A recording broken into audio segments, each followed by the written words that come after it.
guys last saw them, K-State has gone on the streak. What stands out to you in terms of their performance in these recent games? I think they're playing with great energy. I think defensively, you look at them against Iowa State in particular. I thought they just locked them down with their quickness and obviously, they're playing at a high level offensively, and everybody's playing well, but I would say Hawkins and obviously McDaniel probably key in that. So they look fast to me. I thought they were really fast when we played them the first time, but McDaniel's a hard guy to keep in front, and he's getting anywhere he wants to go right now. I think after the game tonight, you SVP kind of referenced in the next 6 games after this. It's never favorable, but it's not Houston or Iowa State. It's in terms of one game, how important is Saturday? Well, I think it's important. I don't look at the league like that. I usually look at the season in 1 week stretches. These are the 2 games we played this week, because I look at it for 2, because who you play the first or the second game could impact how you prepare, based on a short turnaround, if that's the case. So yeah, I think it's a big game. I think it's a big game.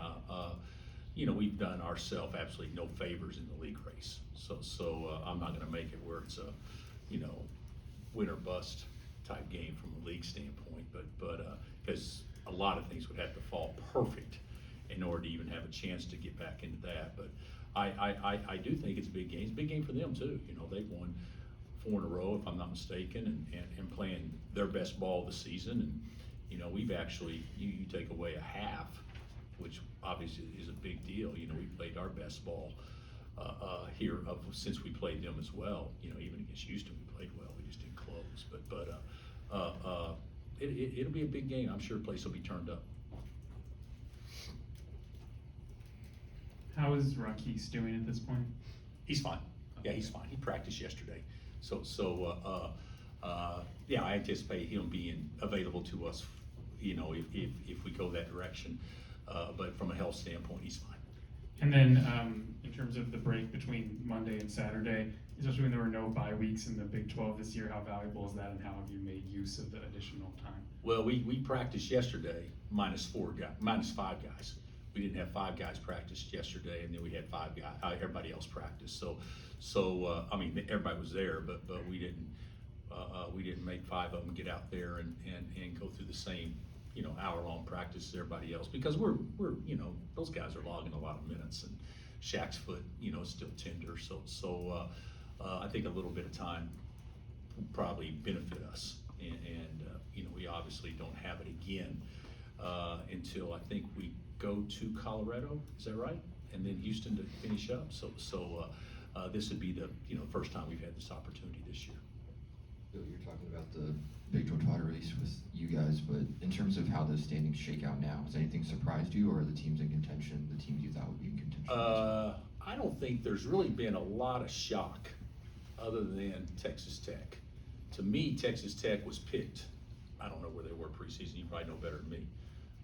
6, 7, whatever it was, and now that they played at a level that they're just 1 game out of it right now, and have some really quality wins. So, and away from home too. So I would say Texas Tech, as much as anybody, has been the most pleasant surprise.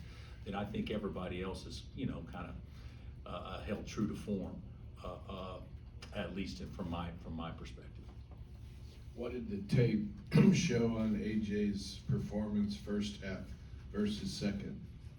I thought that he played a little bit more the first half, but first half, if he doesn't lose the ball out of his hands, that's 10 big points he gave us. Second half didn't get as many opportunities, but I don't look at it that way. I think that guys got to take advantage of opportunities when they come their way, and he had more opportunities in the first half. But I thought AJ and Ryland both played well. They both really tried to guard. Did he have a good practice yesterday? Yeah, he was fine. Yeah, he was fine. I don't know, is this the AJ Store life story here? I don't know what he had for dinner last night, but I thought he had a good practice yesterday, without question. Was the play where DeJuan slid and stole in the lob the play of the year for you guys? Probably, but what you guys saw is how many people contributed on that play in a span of 4 seconds, all 5. AJ ran so hard down back, which forced Gilbert to have the ball in his inside hand. Hunt tipped it, hustling back because he was on the inside. One makes the play diving. Hunt obviously gets it, throws it to Diggy, and Diggy makes a perfect pass. And if you look at where KJ was whenever Diggy caught the pass, he was at half court. So I mean that was a big time play. That was probably as good of a play that we've had this year where everybody played a role in it. And how can you slow K-State's 3-point attack? They've been pretty hot. Yeah, they well, you know what, they have been. I'm not gonna take that away, but they're not shooting a ridiculous number of them. I mean, what are they averaging in the win streak? About 22 attempts a game and making whatever they're making, but they're shooting a better percentage. You know, against us, they started out 0 for 11, I think. So yeah, we can't bank on them missing 11 shots. With Flory over the last 2 games, has he been giving you what you want when he's on the floor? Yeah, I think Flory's done fine. You know, I think he's got to, you know, hands got to get a little stronger, got to rebound better. But I think Flory's done pretty well. I think you know, obviously it helps to have 3 big guys that you can put out there as opposed to just 2. And with this matchup against the 2 bigs that K-State has, how much better will it be for Flory that he had the experience against them and also having KJ back in that rotation? I think both of them will be beneficial to us. At least I hope so. You know, KJ's a guy that, you know, from a perimeter standpoint, whether you're guarding a big on a perimeter or a guard on the perimeter, he's been pretty good at that. You know, for the last several years. Just, you didn't have KJ the first time, just having him back, preparation-wise and just knowing he's around, how much better do you guys feel about that? I think Coleman had 10 assists last game and. Yeah, no, but he's a good player, so there's nothing that says that he can't get 20 and 10. But I think our ability to guard him one-on-one has been improved with KJ out there. How tough is Bramlage?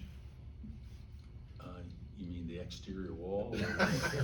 For you Is it like guys. Fort Knox? I don't Compared to know. other road games? Oh, I think it's one of the hardest places we play, without question. I mean, because it's a rivalry. You know, if you were to ask them the toughest road places, I'm sure they would say Allen Fieldhouse, and we should say the same thing about their building, because it's obviously, when it's good, it's really good. Would you And it mind will be good, giving us a thorough analysis of the Super Bowl thorough. coming up? You've been good at predicting and all that. Well, I hadn't really given it a lot of thought, thoroughly. But I think if both long snappers are healthy, I think that could be a big key in the kicking game. And I actually think it's gonna be a great game. I think the Chiefs will prevail, because they always do. But I think it'll be a great game, and I think the game will probably be put in Hurts's hands to win it, as opposed to letting Saquon have a big role to win it. So that's what I would think. And so now I know a lot about defensive football, but that's what I would think. But I think the Chiefs will win. I don't know if it'll be a high scoring game though. Hadn't really thought about it. I'll say 24-21. Chiefs. What'd you say? You said 24-21 yourself? No, I'm just. If you did, I was gonna change it. No, I'm just. Anything else? I forgot to ask you, you've three-peated 5 times in the league. They're trying to three-peat.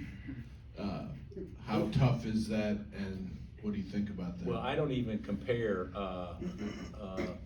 that, because if you want to make comparisons, you should make how many times have they won their division in a row, because that's more of a realistic comparison, I think. And they've won it, what, 10 years in a row or whatever it's been, 9 years in a row or whatnot. So I don't even see a comparison, Gary. I think if you were to win a national championship twice in a row and go for the three-peat, I think then you could talk about that. But I don't even see that as apples and apples.